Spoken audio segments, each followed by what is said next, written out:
أعزائي المشاهدين، السلام عليكم ورحمة الله وبركاته، وأهلا بكم إلى حلقة جديدة من برنامج قضية وحوار، ونتناول فيه اليوم أبعاد قضية قتل الرهبان الفرنسيين عام 96 في منطقة دبحرين الواقعة بأعالي جبال مدينة المدية في الجزائر، والتي أثارتها تصريحات جنرال فرنسي متقاعد قال بأن الجيش الجزائري هو الذي قتل الرهبان السبعة خطأ، وإن باريس علمت بالأمر وتسترت عليه. هذا الأمر الذي يفتح الباب من جديد أمام كل ملفات الدم التي عاشتها الجزائر في فترة ما عرف بالعشرية السوداء في التسعينات، تلك التي يصفها البعض بالحرب الأهلية الجزائرية أو الصراع المسلح بين الحكومة الجزائرية وفصائل متعددة، وصفت بأنها تتبنى أفكار الإسلام السياسي، ومنها الجماعة الإسلامية المسلحة والجبهة الإسلامية للإنقاذ والحركة الإسلامية المسلحة والجبهة الإسلامية للجهاد المسلح وفصائل أخرى. هذا الصراع الذي بدأ في عام 91، فمن يقتل من في بلد المليون شهيد، ولمصلحة من، وما هي حقيقة مسؤولية الجيش الجزائري والاستخبارات في تلك القضية، وما مصلحة فرنسا في إثارة هذه القضية في هذا التوقيت بالذات، وهل يبرئ فتح هذا الملف الجماعات الإسلامية من مسؤوليتها عن الكثير من المذابح التي اتهمت بها، وهل قتل سبعة يصمت الجزائر عن المطالبة بالاعتذار عن قتل فرنسا للمليون شهيد أثناء احتلالها الطويل للجزائر، وكيف سيؤثر هذا على العلاقة بين الجزائر وفرنسا؟ هذا ما سنناقشه في برنامجنا من قضية وحوار لهذا الأسبوع مع الأستاذ العربي زيتوت الدبلوماسي الجزائري السابق. أهلا بك أستاذ العربي. يعني في البداية أستاذ العربي، لا يستطيع أحد أن يخفي حيرته ربما ودهشته أثناء تناول الموضوع الجزائري، وخاصة ما حدث في سنوات ما سمي بالعشرية السوداء، فكلما قرأ كلما تعمق فيما كتب عن هذا الموضوع كلما ازداد حيرة وكلما ازداد غموضا. هل يمكن اعتبار فتح هذا الملف قتل الرهبان السبعة يعني بداية في حلحلة ملف الغموض، وما أسباب هذه الهالة من الغموض التي يحاط بها هذا الملف؟ السلام عليكم ورحمة الله. طبعا هذه القضية، قضية الرهبان، هي واحدة من مئات القضايا، ربما أقول آلاف القضايا التي لا زالت يكتنفها الغموض، والتي لم يعرف الناس من قام بعملية الاغتيال، من قام بعملية القتل، من قام بعملية الخطف، أو تضاربت الآراء فيها، لأن فيها أكثر من طرح ومن رأي. لكن هناك قضايا كثيرة يعني قتل من الجزائريين لحد الآن، وهذا رقم رسمي عبر عليه السيد بوتفليقة قبل سنتين، أكثر من 200 ألف، أكثر من 200 ألف. نحن نتحدث على رقم مهول بكل مقاييس، يعني قريب من الربع مليون، قريب من ربع المليون، وهو يقول ما يزيد عن 200 ألف. هناك من يقول أن ربما العدد يصل إلى 300 ألف، هناك من يطرح ذلك. لكن الأخطر من ذلك ليس فقط عدد القتلى، الدمار الهائل الذي مس المجتمع الجزائري، دمار هائل الآن يعيشه الجزائريين داخل المجتمع، بحيث انفرطت مؤسسات المجتمع بما فيها مؤسسة الأسرة الآن، دمار هائل داخل الأسر، دمار هائل داخل الدولة، مؤسسات الدولة انهارت تقريبا، أجهزة موجودة الآن على رأس السلطة، موجودة مجموعة معينة هي التي تحكم البلد وتحكمه بطريقتها. انهارت مؤسسات الدولة، انهارت مؤسسات المجتمع، انهارت عقلية الشعب، انهارت الثورة الجزائرية التي كانت تمد الناس بطاقة روحية ومعنوية في مقاومة الاستبداد والاستعباد والاستكبار العالمي. فأصبحت الجزائر التي كانت أرض الشهداء أصبحت أرض المجازر. انهارت صورة الجزائر في الخارج، انهار كل شيء لبلد كان آمن، كان مطمئن، شعب غني بطاقاته، غني بشبابه، غني بجغرافيته، غني بأراضيه، غني ببتروله، غني بغازه. الجزائر قارة. أنا عندما أقول لبعض الأصدقاء البريطانيين أن الجزائر تكبر بريطانيا ب9 مرات جغرافيا مساحة، لا يصدقون ذلك. ولكن اسمح لي أستاذ العربي، يعني هذه الأرقام حقيقة الأرقام المهولة، ربع مليون أثناء هذه السنوات ال10 ومليون ونصف، وكأن قدر الشعب الجزائري يعني يقدم دائما الضحايا بالملايين. نعم. البعض يقول بأن هذا العنف الذي حصل في التسعينات هو امتداد لعنف بدأ في أثناء التحرير، يعني هو عنف متوارث هو أسلوب ربما يكون أسلوب خاطئ أدى إلى ما حصل. شوف، الأهم القضية، طبعا القضية الجزائرية طويلة جدا ونحن أمامنا أقل من 50 دقيقة، لا يمكن أن نحيط بكل يعني نحاول أن نرسم صورة. أنا سأحاول أن أقدم نقاط إذا شئت قد تفتح المجال لحديث أوسع مع آخرين أو كتابات إلى آخره. طبعا في كتابات كثيرة حول الموضوع. لنعد إلى البداية باختصار شديد. الجزائر تستقل بعد 130 سنة من 132 سنة من استعمار استيطاني، بمعنى مثل إسرائيل الآن في فلسطين. إسرائيل تقول أن إسرائيل أخذت فلسطين وقالت هي إسرائيل. فرنسا كانت تقول أن الجزائر قطعة لا تتجزأ، وهذا في الدستور الفرنسي، من فرنسا، هي أرض فرنسية تابعة لفرنسا. أي أن الجزائر لا توجد لا كدولة ولا كشعب ولا كشخصية ولا كأي شيء. حتى كان يطلق عليها الجزائر الفرنسية. الفرنسية مثل الأراضي الفرنسية ما وراء البحار، احنا كنا مثل الأراضي مثل كاليدونيا مثل غيرها. وظل ذلك 130 سنة، وكانت انتفاضات الشعب الجزائري متواصلة منذ انتفاضة البداية الأمير عبد القادر، واستمرت لحوالي 50 سنة انتفاضات مسلحة. ثم نتيجة للقوة الفرنسية ولدعم اللي كان متواجد آنذاك ضعفت المقاومة، ونتيجة أيضا لأن فرنسا استطاعت أن تحول مجموعة من الجزائريين أن يصبحوا معها عملاء، كانوا معروفين بالقومية وبالحركة إلى آخره. ثم بعد 50-60 سنة من الجهاد السلمي المدني قادته الحركة الوطنية بالتيار الوطني مصري الحاج، تيار الإسلامي بن باديس وآخرين، استطاعت أن تعود بناء الشخصية الجزائرية إلى حد ما، وقامت ثورة شباب فجرها شباب، كانوا 6 أشخاص ثم التحقوا بهم آخرين أصبحوا 21، وأعلنوا الثورة الجزائرية في أول نوفمبر 54. قامت الثورة وقامت على أساس 3 مبادئ رئيسية، وهذا مهم جدا لفهم ما يحدث فيما بعد. المبدأ الأول هو استقلال الجزائر وبناء الدولة الجزائرية. المبدأ الأول هو استقلال الجزائر من الاستعمار الفرنسي. المبدأ الثاني هو بناء دولة جزائرية اجتماعية ديمقراطية في إطار المبادئ الإسلامية. المبدأ الثالث هو قيام وحدة المغرب العربي، المغرب الكبير. 3 مبادئ. الثورة حققت المبدأ الأول مما لا شك فيه، وهو إخراج الاستعمار الاستيطاني الفرنسي من الجزائر واستقلال الجزائر. المبدأ الثاني كان بناء الدولة الجزائرية في إطار الاجتماعية الديمقراطية في إطار المبادئ الإسلامية. هنا وقع صدام داخل قيادات الثورة آنذاك، ولا يزال مؤتمر طرابلس الذي شهد هذا الصدام سنة 62 ما زال مفتوح لحد الآن، بمعنى لم يغلق هذا المؤتمر منذ سنة 1962. كانت هناك تيار يريد السيطرة على السلطة بالقوة، وكان هناك تيار يقول لا، لابد من المرور عبر انتخابات وعبر مجالس. التيار الذي كان يريد السيطرة على السلطة بالقوة هو تيار بومدين رحمه الله، الرئيس بومدين ومن معه، وهما جيش الحدود. والتيار الذي كان يرفض ذلك مجموعة كبيرة من شخصيات وقيادات الثورة، بما فيهم أباء الثورة مثل بوضياف رحمة الله عليه، مثل أيت أحمد وآخرين.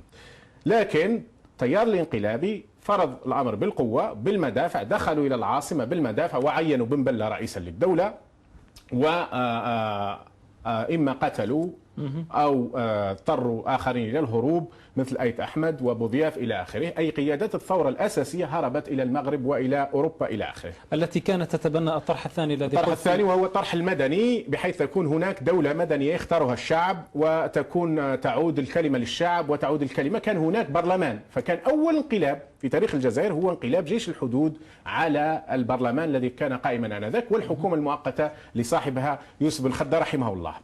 ثم الشعب الجزائري خرج في مظاهرات يرفض، وقيل آنذاك كلمة شهيرة هي 7 سنين بركات، يرفض الصراع ما بين المجاهدين أو ما بين الثوار. هنا في هذه اللحظات بومدين ذكي يقوم باستخدام مجموعة من الذين كانوا في الجيش الفرنسي ضباط وصف ضباط، يقوم باستخدامهم في مواجهة الثوار، لأن أغلبية الثوار رفضوا الانقلاب الذي قام به بومدين. يأتي بهم ويضعهم في مراكز حساسة، ويحدث خلاف في حول هذه الموضوع حتى داخل جناح بومدين، أي ما عرف فيما بعد بجناح وجدة، ويقوم هناك من يعترض، فتقوم أيضا اغتيالات أخرى مثل قتل شعباني ومثل قتل خيذر وآخرين. في 65 بومدين يستلم السلطة مباشرة ويزيح بن بلة من الحكم ويضعه تحت الإقامة الجبرية لمدة 13 سنة. في هذه السنوات بومدين بكل تأكيد كان يريد تثبيت سلطته، وكان يريد جعل الجزائر دولة قوية بمؤسسات إلى آخره، لكن للأسف الوسيلة التي استخدمها كانت وسيلة خاطئة، وهي الاعتماد على الضباط الذين كانوا في الجيش الفرنسي، أي الذين كانوا يقاتلون مع فرنسا ضد الثورة الجزائرية، ضد الشعب الجزائري. ونحن ربما سنتطرق في سياق هذه الحلقة إلى الدور الخارجي، ولكن لنبقى الآن في نعم يعني أنا آتيك، لأن هذه النقطة مهمة. هذه النقطة المهمة أن هؤلاء الضباط الذين كانوا آنذاك ضباط صغار بعد ما يموت بوادي سنة 78 يأخذون مناصب أهم، ثم يصلون إلى مراكز أساسية في منتصف الثمانينات، يصبحون جنرالات. ضباطهم أحياء؟ هؤلاء كثير منهم أحياء. خالد نزار وزير الدفاع، العربي بالخير الذي كان رئيس الديوان ورئيس الداخلية أثناء الانتخابات، محمد التواتي منظر الجيش، قنيزية، بوزيل. لا بوضياف كان من قيادات الثورة الرئيسية. هؤلاء هم الذين سيقومون بالانقلاب يوم 11 جونفي 11 يناير 1992 ضد الجبهة الإسلامية للإنقاذ. الناس تختلف في الجبهة الإسلامية للإنقاذ في طروحاتها وفي بعض شخصياتها، ولكن مما لا شك فيه أن الجبهة الإسلامية للإنقاذ فازت بانتخابات حرة معبر عنها. هذه هي الجريدة الرسمية للجمهورية الجزائرية التي نشرت الإحصاءات التي فازت بها الجبهة الإسلامية للإنقاذ آنذاك. وفي هذه الإحصاءات، وهذه جريدة رسمية ما زالت قائمة، 188 مقعد للجبهة الإسلامية، 25 مقعد لجبهة القوى الاشتراكية، و16 مقعد لجبهة التحرير، و3 مقاعد للمستقلين في الدور الأول. وكان باقي دور ثاني كان المفروض أن يجرى يوم 16 أو 17 يناير، لكن حدث الانقلاب وتم الإطاحة بالشاذلي بن جديد، لأن الشاذلي بن جديد رفض إلغاء الانتخابات، قال هؤلاء فازوا، أنا سأحترم كلمتي للشعب وأعطيهم الحكومة، إذا خرجوا على الإطار الدستوري سأقيل هذه الحكومة وحل البرلمان. وإذا من يعني ليس أي معسكر كان الشاذلي بن جديد. الشاذلي بن جديد رفض أن يكون طرف في الصراع، بمعنى أن الصراع ظهر وكأنه ما بين الإسلاميين، ما بين الجبهة الإسلامية التي فازت في الانتخابات، هي فازت ديمقراطيا يعني بكل ديمقراطية، وما بين، وكان بالمناسبة كان أول فوز شعبي منذ عمر بن عبد العزيز، أول مرة حكومة شرعية يختارها الناس في العالم الإسلامي. طبعا بعدين جاءت حكومات أخرى اختيرت شعبيا يعني لم تكن مزورة، لأن الحكومة التي أشرفت، العربي بالخير، جنرال العربي بالخير هو الذي أشرف على الانتخابات، كان وزير الداخلي، هذا سنجده من بعد هو منظر للانقلابيين ولكبار الجنرالات. يعني سنأتي ربما لهذا الأمر يعني بالتفصيل، ولكن دعنا نعود قليلا إلى ملابسات قضية قتل الرهبان الفرنسيين، وما ذكر بأن جنرال فرنسي نقل عن شقيق لجنرال جزائري بأن الطائرات الجزائرية هي التي قامت بقصف معسكر ربما تابع للجماعة الإسلامية كان فيه الرهبان وقتلتهم. هل هذا الأمر بملابساته الكثيرة جنرال عن شقيق لجنرال ربما يكشف جانب من الحقيقة؟ بغض النظر عما قاله الجنرال الفرنسي، وهو كان بالمناسبة كان ملحق الدفاع بسفارة فرنسا في الجزائر في الفترة التي قتل فيها الرهبان، بغض النظر عما قال ذلك، في الحقيقة هناك قضية أخطر بكثير، لأنه ما قاله هو أنه من قتل الرهبان هم طائرات الجيش الجزائري، وهي عندما ظنت من أن الرهبان هو قافلة لجماعة مسلحة بدون أن تكون تدري أن هذه القافلة فيها أيضا رهبان، فقتلتهم بالخطأ. ولكن فرنسا آنذاك، لأن فرنسا كانت تدعم الجزائر بالمطلق بالقوة، يعني تدعم النظام الجزائري بالمطلق، تكتمت على الموضوع حتى لا تثير حفيظة النظام الجزائري، ولأن هذا كان سيسيء. كان المراد أن يتم نسبة القتل إلى الجماعات الإسلامية المسلحة لمجموعة أهداف. الهدف الأول كان يراد إخراج الرهبان من منطقة تبحرين. منطقة تبحرين هي منطقة قريبة من العاصمة على 80 كيلومتر جنوب العاصمة في منطقة المدية. يراد إخراجهم كشهود. من بين الأشياء اللي لابد أن نتقدم عليها هو أن الجنرالات في الجزائر استطاعوا إخراج كل الشهود الأجانب من الجزائر. يعني الشهود على ما يحدث. الشهود على ما يحدث. نعم، لأن قبل الرهبان في الحقيقة هناك سلسلة أخرى لابد أن نتحدث عليها حتى نفهم ماذا حدث. هو أن اختطف السفير اليمني والعماني سنة 92، اختطف مجموعة من موظفي القنصلية الفرنسية سنة 93، اختطف مجموعة من الموظفين اليوغوسلاف أعتقد آنذاك اختطف، قتل مهندسين فرنسيين، قتل مجموعة من الصحفيين الجزائريين، قتل مجموعة من مثقفي الجزائر. كان يراد غلق الجزائر غلقا تاما في وجه الأجانب. الجزائر ليس فيها أجانب كثير بالمناسبة، آنذاك كان يوجد فيها حوالي 10,000 أجنبي. طرب فخرج هؤلاء الأجانب تقريبا كلهم، لم يبقى إلا قلة قليلة في أماكن من بين هؤلاء الذين بقوا هم الرهبان. الرهبان رفضوا الخروج، قالوا نحن نعيش هنا منذ 30 عام مع الجزائريين، نبقى معهم نموت معهم أو نعيش معهم، لأنهم يقدموا خدمات للناس إلى آخره. بالرغم أن المنطقة ليس فيها مسيحيين. الجزائر بالمناسبة لحد الآن ليس فيها أكثر من 10,000 مسيحي لحد الآن، بالرغم تنصير كبير يتم الآن في الجزائر. على كل العودة للكلام، إذن كان الهدف إخراج هؤلاء الرهبان، لم يكن الهدف قتلهم في البداية، لكن الرهبان رفضوا. فالنظام في الجزائر كان منزعج جدا من وجود هؤلاء الرهبان، لأنه أيضا الرهبان كانوا يقدموا في الحقيقة مساعدات لبعض الجماعات المسلحة، بمعنى مساعدات التطبيب والتداوي إلى آخره. ولكن ألا يتناقض هذا يعني ما مصر مع ما أعلنته الجماعة الإسلامية المسلحة ذاتها التي تبنت عملية قتل الرهبان، ولم تشر لا من قريب ولا من بعيد إلى قيام طائرات الجيش الجزائري آنذاك نعم. أنا وحتى الخبر نفسه وضع الأمر في سياق الخطأ. نعم، هو القضية شوف، قتلوا بالطائرات، ذبحتهم الجماعة المسلحة، ليس هذا هو المشكل، لأن القضية هو هذا السؤال الأساسي، هو من هي الجماعة الإسلامية المسلحة؟ من هي الجماعات الإسلامية المسلحة؟ هذا هو السؤال الحقيقي. ولماذا تقتل أيضا؟ نعم، هذا هو السؤال الحقيقي، لأن أنا في اعتقادي أن بغض النظر ما إذا كان قد تم قتلهم بالخطأ أم لا من طائرات الجزائرية، الأخطر من ذلك ليس القتل الخطأ أو عدم القتل، الأخطر من ذلك من قام باختطافهم في الأصل. الذي قام باختطافهم، هناك كتاب يشرح هذه القصة، وصاحب هذا الكتاب اسمه عبد القادر تيغا. عبد القادر تيغا هذا ضابط صف كان موجود في منطقة البوليدة، أي المنطقة التي اختطف، منطقة تبحرين هذه قريبة من البوليدة وقريبة من المدية، يعني بينهما تقريبا، لأن بين المدية والبوليدة 40 كيلومتر على كل في كافة الأحوال. وهذا الضابط كان ضابط يشتغل في مكافحة الإرهاب، كان في المخابرات الجزائرية. هذا كان في المخابرات الجزائرية، اسمه عبد القادر تيكا، وكتب هذا الكتاب. الكتاب بترجمته كونتر اسبيوناج الجيريا، حربنا ضد الإسلام، مخابرات الجزائرية حربنا ضد الإسلاميين. هذا الرجل هو يشرح في كتابه، يقول أنه حتى لما كان في السجن، لأنه بعدين سجن في تايلاندا، يقول أنه حتى لا يصوم رمضان، حتى الناس لا يقولون أن هذا ربما كان متعاطف مع الإسلاميين أو كذا، لا يصوم حتى رمضان. يعني بغض النظر هو كان في صراع مع نعم، لأن هناك الآن كل من يقدم شهادة على حقيقة ما حدث يقول لك هؤلاء متعاطفين مع الإسلاميين. هذا بغض النظر عن ذلك، وسأقول أشياء أخرى أخطر من هذا. هذا الرجل كان ضد يقاتل الإسلاميين، وهو يقول ويحكي قصص كيف قتلوا من قتلوا، ومن عذبوا، من ذبحوا، من في كتاب خطير يعني. ثم يحكي على قضية الرهبان، يقول أن قضية الرهبان اختطفتها الجماعة الإسلامية المسلحة التي كانت تتبعنا. الجماعة الإسلامية المسلحة التي كانت تتبعنا، لأن كما قلت لك هي جماعات متعددة، فيها من كان يقاتل الحكومة حقيقة، فيها من كان مخترق ولكن ليس على مستوى القيادة، وفيها من كان مصنوع صناعة كاملة.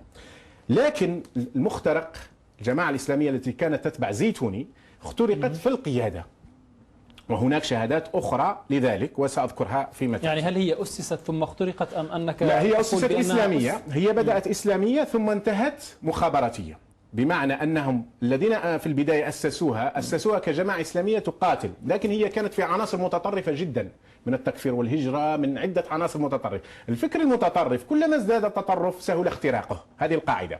الفكر المتطرف جدا ممكن أن ينتقل من هذا الطرف إلى هذا الطرف، لأنه بيناتهم شعرة فقط. وهؤلاء كان التطرف، وبعدين الدماء أصبحت، وبعدين أصبح القتل. فالتطرف وجدوا أنفسهم، مخابرات دخلت لهم بالفكر التكفيري، لأنه في مرحلة معينة مثلا الجماعة الإسلامية المسلحة رفضت كل كتاب في الأرض ما عدا القرآن. ولكن اسمح لي، يعني السؤال البسيط هنا، طالما أنها اخترقت من قبل الجيش وعملت كما أفهم منك يعني ضد الشعب الجزائري، لماذا لم يستطع الإسلاميون الآخرون مثلا أن يخترقوها أو كان هناك صراع من أفكارها؟ نعم، كان هناك صراع شديد. نحن نتحدث عن حرب فيها آلاف القتلى أحيانا في الأسبوع، إننا لا نتحدث عن عمليات هنا أو هناك، نحن نتحدث عن حرب أدت إلى مقتل أكثر من 200,000، عن حرب في ليلة واحدة وهي مجزرة الرمكة، مجزرة واحدة اعترف بها مؤخرا حتى رئيس الحكومة هذا، قتل فيها 1050 شخص في ليلة واحدة ذبحا، ليس كلام. نحن نتحدث عن شيء مهول مرعب آنذاك. كانت هناك صراعات بين الجماعات، كانت هناك صراعات ما بين الجيش والجماعات، كان هناك من يقتل من، اختراقات من كافة الأطراف إلى آخره. لكن الجماعة هذه هم وصلوا، يعني في شهادة لنقيب موجود هنا حتى أعتقد، اسمه أحمد شوشان. هذا أحمد شوشان كان مسجون، كان نقيب في القوات الخاصة. يقول أنه لما قضى 3 سنوات لأنهم اتهموه أنه متعاطف مع الإسلاميين، لما جاء لإطلاق سراحه في 95 عرضوا عليه أن يكون نائبا مخابرات الجزائرية. كمال عبد الرحمن وبشير طرطاق عرضوا عليه أن يكون نائبا لزيتوني، ففوجئ. هو حتى يقول في شهادته أنه كنت أعتقد أنه يعرضوا علي الاغتيال زيتوني على أساس أنه من الجماعة المسلحة التي تقاتل الحكومة. قالوا له لا، زيتوني رجلنا، نحن نريدك أن تكون نائبا له.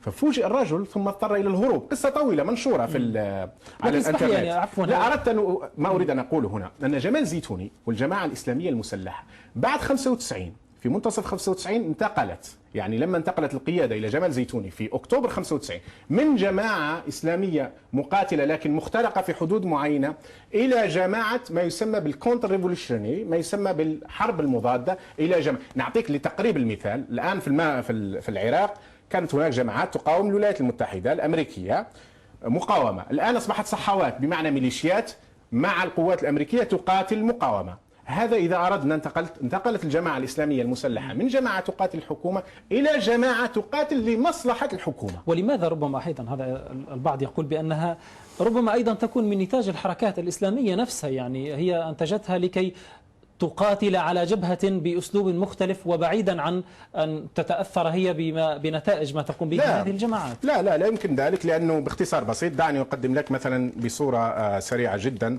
بعض صور القيادات. أحد قيادات الشهيرة للجماعة الإسلامية المسلحة يسمى زيتوني. هذه صورة له. جمال زيتوني هذا صناعة الزعيم إذا شئنا، صنعته المخابرات صناعة حقيقية. في جويلية 94 15 جويلية 94 أصدرت جريدة جزائرية أعتقد تسمى لاطريبين آنذاك، قالت من أن شخص يسمى جمال زيتوني سيقوم بعملية خطيرة وهناك معلومات عن ذلك. ماذا قام هذا الشخص؟ لم يكن يسمع به أحد آنذاك، كان موجود داخل الجماعة الإسلامية كأحد ربما القيادات المحلية. قام بقتل مجموعة من الضباط الفرنسيين الذين كانوا يحرسون في عين الله، في منطقة تسمى عين الله في دال إبراهيم. قتل أعتقد 3 أو 4 من الدرك الفرنسي و2 أو 3 من الموظفين يوم 4 أوت 94، بمعنى أن الجريدة تحدثت عن العملية 15 يوم أو 17 يوم قبل حدوثها. بعد هذه العملية انتشرت، الإعلام الفرنسي أخذ المعلومة طبعا لأن قتلوا فرنسيين، ونشرت صور على العالم أجمع. هذا هو الزعيم الحقيقي. لم يكن زعيم آنذاك، كان أمير محلي في منطقة صغيرة. هذه العملية أعطته الشهرة أنه دموي. ثم توالت العمليات فيما بعد بما فيها خطف الطائرة الفرنسية، بما فيها أشياء كثيرة. ما أريد أن أقول إليه، في 95 قام بذبح القيادة الحقيقية للجماعة الإسلامية، قام بذبح ما يزيد عن 200 اعتبروا أنهم من أنصار الجزأرة، وعلى رأسهم الإمام وهذا رجل عالم ومفكر محمد السعيد، وقائد الجبهة الإسلامية للإنقاذ آنذاك وهذا مهم عبد الرزاق رجام، ذبح زيتوني. طيب. هؤلاء أي ذبح القيادة الحقيقية للجماعة الإسلامية وتولى هو القيادة الحقيقية، ومن هنالك بدأ في العمل لمصلحة المخابرات بدل أن يكون لمصلحة المقاومة. نعم، يعني أنت قلت في البداية بأن هذا ملف ربما لا نستطيع أن نجمله في حلقة أو حلقات، ولكن هي يعني محاولة للفهم يعني حتى استجلاء بعض ملابسات ربما من خلال هذا الحادث الذي حصل، حادث قتل الرهبان الفرنسيين. هذه عملية اختراق الجماعات الإسلامية وما التي تتحدث عنها، يعني ربما يرد عليها بأن هذه الحرب الدائرة بين الطرفين في ذلك الحين بين الجيش الجزائري وبين الجماعات الإسلامية، كان للجيش الجزائري أسلوبه الذي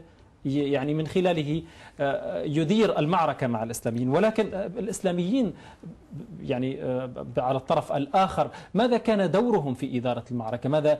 ما مدى نجاحهم في إدارة المعركة والتخفيف من ربما نقول سطوة تلك المجازر التي حصلت؟ طبعا الإسلاميين